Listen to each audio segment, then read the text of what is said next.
This is my office, and it's kind of messy, but where I was before, my upstairs neighbors started watching TV, and I can hear it through the floor, and it's kind of distracting. I'm gonna go over some of the things I wrote down in the last while, and one of the things I wrote down is lose your mind to gain the universal mind. And that is, again, that when the ego starts to break down and get scrambled, we get into greater contact with the universal mind. And it's somewhat the collective mind of humanity, and that's why we can have access to information overload and other things that we feel we know that we shouldn't be able to know, and just things that aren't our regular everyday ego consciousness. So I feel like those states are actually symptoms of oneness, not symptoms of personal mental illness. We're starting to feel like we're one, and it's difficult to act and behave when we're perceiving things that aren't felt as us, but it's felt as us. We know it's from somewhere else. It's not our normal feeling state. So I feel like it's partly because we are what arises as us in relationship. So it's not the ego with its defenses and delineations keeping us separate, but we arise as relationship, and we're trying to act based on the arising of that relationship, which could be the truth of that relationship. If it's with someone we know, then it can be quite strenuous because we can actually sense the energy of us in that state plus their energy, and it's confusing, so we act out of character because our character is what keeps us in consistency.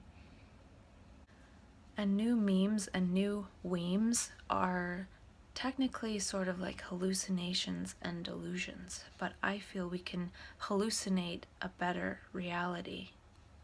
We can hallucinate a better reality into existence.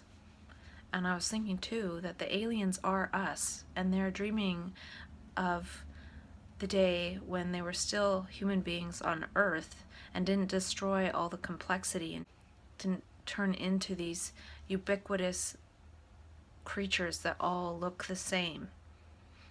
And I thought of a little saying: thrive, dive, and revive for bipolar disposition, because I feel like I can thrive for a certain period of time, and I might go for a little bit of a dive, but then I get revived, and it's not to, and I wouldn't want to not thrive to avoid the dive. And I thought about the term fearless, and I want to transform that. I want to do one of my word transformations and turn fearless into love more, not fear less. And I had a realization that language is a living thing. It wants to evolve, and we get caught in these language structures, and we're caught by our own voice in our own head, keeping us in a prison of sound and preventing us from seeing beyond our own conceptualizations. And I thought of that in terms of how most people that go into mania really connect with language, in that they feel like they're poets or they're rappers, and I felt like a rapper at one point. And it's really playing with language in order to create and in order to learn, and to learn about the language structure and the underlying meaning and the implicit bits that we don't necessarily hear or know about when we just use it in a regular daily basis. When we get a grasp of it beyond daily use, we can actually start to play with language and create language. And we are language and sound machines. Why don't we create language just like we create anything else? And part of this too is to create context, which is really evolving the language that we use to describe these experiences. Our current language induces fear. It's I versus you. And with these weems that I'm trying to create, or memes, some of them are memes, but whatever ones resonate, maybe they become weems. They become something that we would think together at the same time, and that's more powerful than thinking about oneself in one's own voice, in one's own head. And I realized the first time I was in manic consciousness, I could see language in this way, and I was trying to create new language. Not a completely new language, but just additions to language or transformations. I think partly it needs to be a language of we. If we're going to create a good society, we need a language of goodness. And we connect with this other language, or this ability to create new language, and part of it is just new insights and new extrapolations. And we can also extrapolate language, not just new words and thoughts and ideas, but extrapolations of language and word transformations and rearranging words to make more sense, because we can hear and see how certain words actually are energetically harmful. When I was in the psych ward in April and somebody came to visit me and they were talking to someone else, every word sounded like I could hear the harm in every word. And since we don't have the language and the context to express ourselves and even to have that context within ourselves before we go into a different state, so we don't get afraid, and then if we get afraid and then we go into the mental health system, we're pathologized with pathologizing language, and then we become prisoners of that language and that way of seeing. And it's about making it relational. And I watched a video by Sean Blackwell today, and he was giving an update, and he does some great work. The one thing that troubled me was he said that he named his business Awakenings Personal Development. And he is kind of a genius with what he did with his videos about bipolar or waking up. But waking up to what? Like waking up for what? For one's own personal development? I think that kind of misses the point of spiritual awakening, because we're all one. So Awakenings Personal Development to me is a bit of a misnomer, and that's why I wanted to call my business World Centricity Wellness, because I am not interested in working with anybody that wants to develop personally. I think personal development, if you could call it that, is kind of a byproduct of moving towards world centricity. If you wake up and then just develop a stronger ego, it's kind of not really waking up. The universe changes our behavior as the universe for the universe. And that's another thing that I don't want to help people go back to or cope with their shitty life. It's about creating a new society where people don't have to live shitty lives. And if we focus on that, we're going to forget about the fact that our life is shit. I was listening to a TED Talk about change your frequency to change your life, and the lady brought up Dr. Emoto, who did the studies on water and how the structure of water is affected by one's thoughts, and he did certain experiments to show this. And since we are a large percentage water, if we're thinking in a certain way, that's going to change the structure of the water in our body.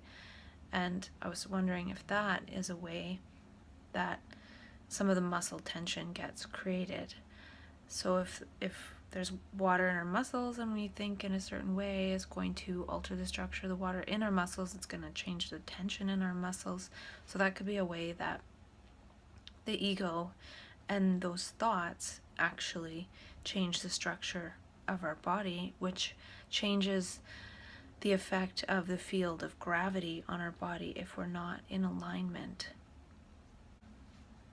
And our intentions and our thoughts change our DNA, so they have epigenetic effects on our DNA. So words and sounds have effects on our DNA. So not only do words and sounds have effect on the water, they also have effect on our DNA, which causes epigenetic changes, which basically we're killing ourselves with our own thoughts. She also mentioned Dr. David Hawkins and his scale of consciousness, which I may have talked about before, but she said healing begins at joy. So if you need to heal, go out and play. I used to do a lot of that, and now I don't so much, and I think that's part of the trouble. That's why I want to create safety, so we can thrive, we can be safe, we can feel safe, and then thrive, and then if we take a dive, we know how to keep ourselves safe. And then as we thrive, we can be more playful and play and embody our mania. I have a whistle called a love whistle. It's 528 Hertz, and today I came across a video on YouTube which was an interview with Len Horowitz, and I learned about his work quite a few years ago now, and he was talking about 528 Hertz and how it's the frequency of love, and how it's actually the frequency of a blade of grass, and it's the frequency of the sun, and it's the frequency of chlorophyll, and how all of nature is based on 528 Hertz, and that's why nature is healing. And I thought of how mania could almost be like resonating again with 528 Hertz, because he was talking about how the ego actually is discord with the universe, and it's a different frequency. The frequency, I can't find it right now, but it's something like 700 and something, and that's the frequency that they put into all of music since the 1930s, since they realized that it's basically discord with love. So what he was talking about was the heart is 528 Hertz, and the ego is this discordant frequency. And this, to me, again, is related to how I was talking about when the ego voice is going on, we're contorted in the force of gravity, and we're not one with our light body, we're not in alignment with it. And that sound is what makes us tense up and hunch over, and then we're not in alignment with the force of gravity, which would make us not sense ourselves so much. And he was saying how dolphins create light through sonoluminescence, which was really interesting. Basically, whatever sound apparatus they have, they can make those bubbles with the water and it produces light. So I was talking before about how the ego is a thought, which is a sound, which creates an image, which is light on the inner mind screen. And that's the image of the ego self, which we take to be ourself, which is the conceptualization and the abstraction, and it's from past memory. And so since it's not now, it has to tense us up. And so that sound creates the image of light. So when there's no sound of the ego, we can just perceive the light outside. And that light actually, when we see and understand immediately, then we'll hear maybe some sounds of how to express ourselves, or insights or things that we never thought of before, because we're not just thinking of what we thought of before. And it was interesting because he talked about how the voice and sounds are creative. And he talked about how the lips are the most powerful healing instrument in the universe because of our voices. And it's interesting to me because I've done so much of this talking to myself, or putting voice to what it was that I wanted to say to myself as self-dialogue. And then I found this video that sort of said, yeah, it's good to use your voice. And he talks about biblical references of let there be light, and that was a sound, and then the sound created the light. He said, your lips and the sound you make with your lips is the most powerful healing technology in the universe. And sound is the principal creative technology, and that's true because the ego sound in our head of our own voice is basically destroying us. But say that was silent, for example, but we could still speak with our voice outward. It would be a creative act, and it wouldn't be coming from the ego talking. I actually think science is way too slow. Only a certain amount of people get trained with the scientific lens, and then they're given the responsibility to do the scientific studies to tell everyone what is true. When in manic consciousness, things are very self-evident. So if we didn't train people into these specialized lenses, we'd actually be able to just look at things and see for ourselves. If science discovers a certain truth, that truth was there before they discovered it. So there's millions of truths that they will never get to discover, but they're still truths. They just haven't thought to design an experiment around that one little variable. The MAP lens, the mania and psychosis lens, is more powerful as it's immediate. They're talking about agrosonics, where plants grow faster with certain sounds.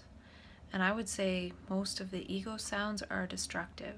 So they're talking about sounds that are beneficial, but we're not surrounded by those kind of sounds. We're surrounded by noise and our own ego noise, and it's all destructive. And they said sound interacts with physiology. Oh, the tuning that was detrimental is A440. And apparently all modern songs are tuned to that frequency. And it's a dis-easing frequency.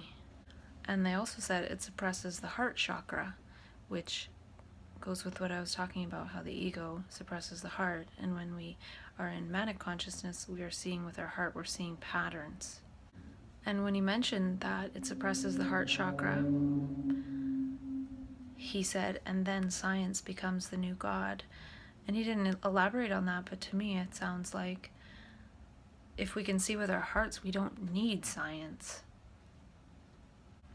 I feel like we can become one with the vibration of nature, which is 528. And I feel that that happens in manic consciousness because we're in the vibration of our heart. We're seeing with our heart. And when it comes to transitioning into so-called psychosis, it's because one's seeing with one's heart and one's heart broken. And he also said there's a heart mind and an ego mind, and that's definitely true.